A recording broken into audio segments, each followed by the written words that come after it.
আসসালামু আলাইকুম।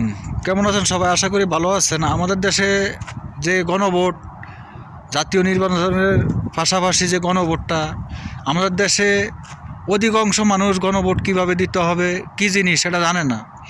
তো যারা জানে তাদেরা যারা জানে না তাদেরকে সহযোগিতা করবেন, তাদেরকে শিখাবেন কেমনে দিতে হবে, কোন জায়গায় দিতে হবে।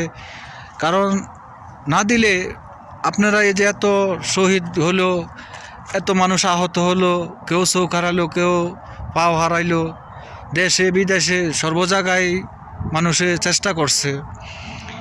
এখন যদি এই গণভোটটা যদি মানুষে না দেয় তাইলে কোনো কিছুই বাস্তবায়ন হবে না, দেশের শান্তি শৃঙ্খলা ফিরে আসবে না। আর যদি গণভোটগুলা সবাই দিতে পারে, বুঝে, তাহলে সকল কিছুই সংস্কারকরণ, সকল কিছু পরিবর্তন হবে। এখন এই গণভোটের উপরে সব কিছু নির্ভর করে। সরকারকে হলো তাদের সেটা বড় কথা না, বড় কথা হলো গণভোট দিতে হবে।